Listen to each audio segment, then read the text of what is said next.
Hello, it's Brandon. Let's talk camshafts.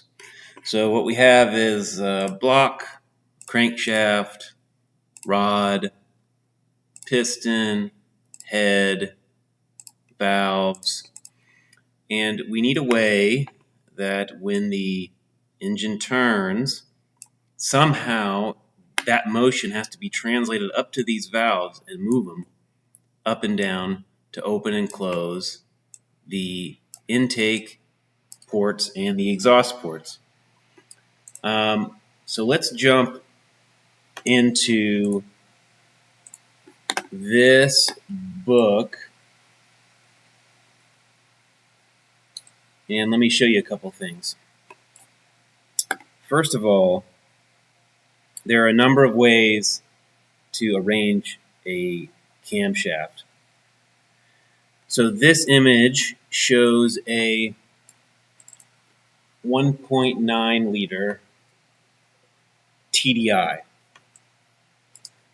And as you can see here, so this is a piston, piston, piston, piston, and then here are the valves. It has 2 valves per cylinder. And if you're not used to looking at cross-sectional views, I'll try to do this slowly. Up here along the top, so this engine has a single overhead camshaft, meaning there's only one camshaft and it's directly overhead. In this view, which is orthogonal 90 degrees from this one, you can see the camshaft right here. And this, you can see the injector at an angle, because like we said in a previous video, when you have only 2 valves per cylinder, there's not much room in between, like here, to stick an injector. So this is what was done on the TDI. Let me show you another engine. Let me show you a heavy industrial engine.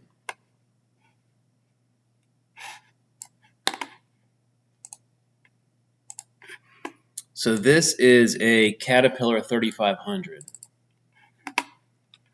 heavy-duty industrial engine. And on this engine, here's the pistons. This is a V. But if you look over here, this is called a block-mounted camshaft. And so as the main crankshaft rotates, one way or another, like on a Cummins engine, there's just 2 gears. Like a gear on this main shaft and a gear on this, and they're connected to each other. This spins and pushes up on this push rod, which pushes on a rocker, which tilts, and that tilting pushes down on this. And so this, I believe, has 4 valves per cylinder. So one rocker arm is basically shoving down 2 valves at a time. This is, like I said, is like a Cummins 12 valve has this configuration or similar. So I have a choice to make about where I put this cam. Oh, and by the way, there's also double overhead cams. But let me just read you a quick passage from the book, which is: the most common approach for new engines is the single overhead camshaft. This design has several disadvantages. The most significant is the need for a more complex gear train. Since the camshaft is located above the cylinder head, crankshaft power must be transmitted to the camshaft through the gear train. This typically adds weight and friction to the engine. In general, single overhead camshaft designs require fewer moving components and have fewer wear locations than block-mounted camshaft configurations. Since the camshaft directly drives the rocker arm, push rods and lifters are not required. This adds flexibility in cylinder head design, since more space is available for valves, ports, and fuel injectors. Well, and it goes on: fuel galleries, oil galleries, coolant passages, pretty much everything. So the way I'm looking at this is the most reasonable way forward is to essentially copy this configuration, which is the TDI configuration. Single overhead cam, 2 valves per cylinder. So if we need to change it later, we can, but we got to pick a good bet now, because once we start putting these details in, the more of these details we put in, the more complicated it becomes, the harder it is, or the more tedious it is to change. But I'm going to roll the dice and say a good bet for now is single overhead cam. And I believe on the TDIs, the way that the crankshaft motion made it up to the camshaft was via belt, a timing belt. You could also do it with a timing chain. But when they're this far apart from each other, you can't just have a gear on the main crank and a gear on the camshaft and have the teeth of those gears meshing. It's just too far apart. It would take enormous gears to do that. Okay, enough talk. Let's get rid of these. So we need a camshaft. So I'm not going to worry about how big these are, how the lobes work. All I'm going to worry about is getting something that looks kind of like a camshaft. And the way I did that is I just made a simple shape here, threw in some numbers, and then revolved it so that it looked like that. And then on each of the little bosses that I made, these things, I sketched in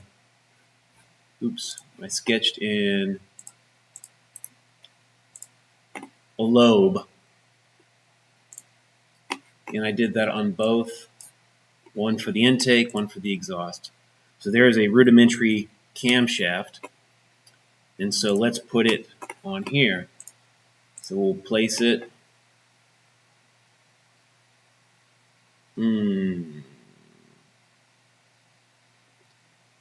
Where did I put it?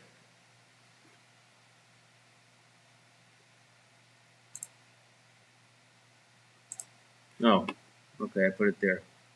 Let me move it here.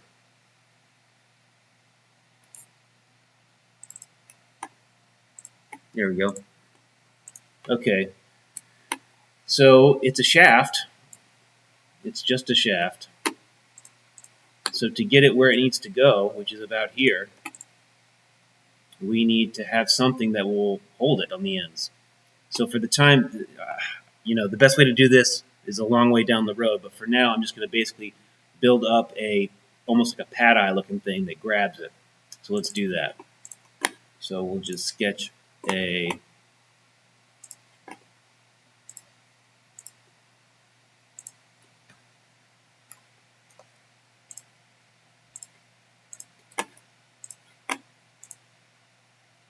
something like this. We'll connect everything together. We'll make a tangent. We'll put some dimensions on it.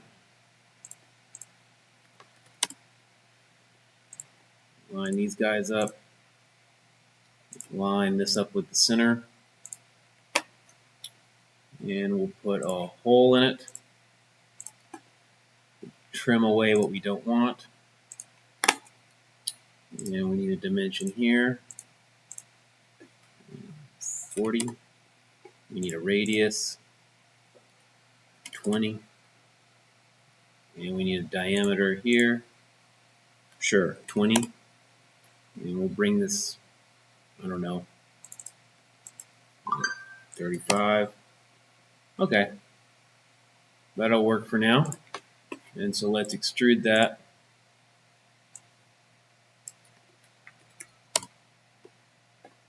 And we're already starting to run into stuff. We're already running into head bolts. That's just how it is at this point. So we'll worry about that later. So I need to mirror that on the other side.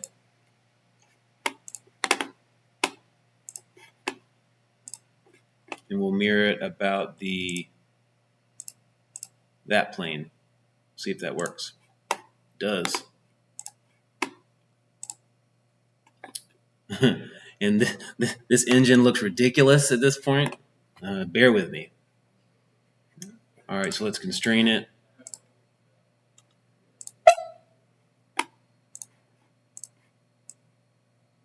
Okay.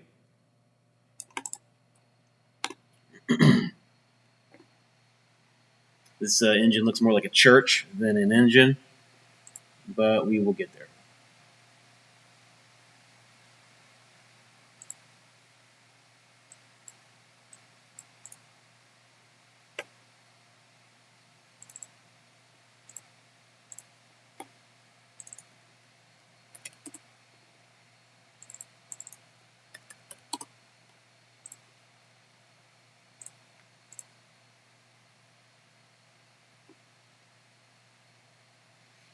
Yeah, although this looks ridiculous, for reference, if I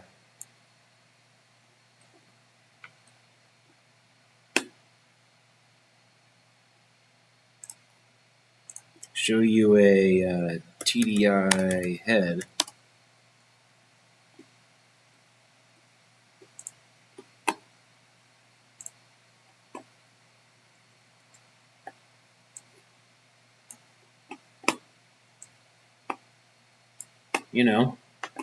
it's got a little thing at the end that holds the camshaft. It looks ridiculous now. It's not going to look ridiculous at the end.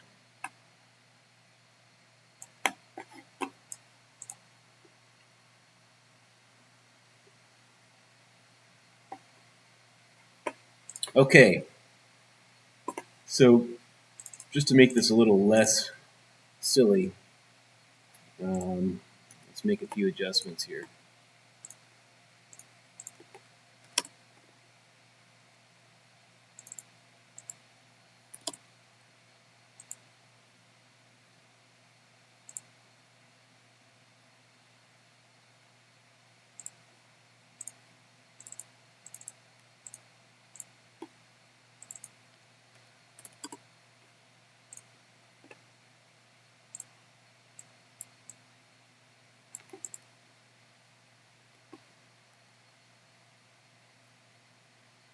Okay, so what's next in terms of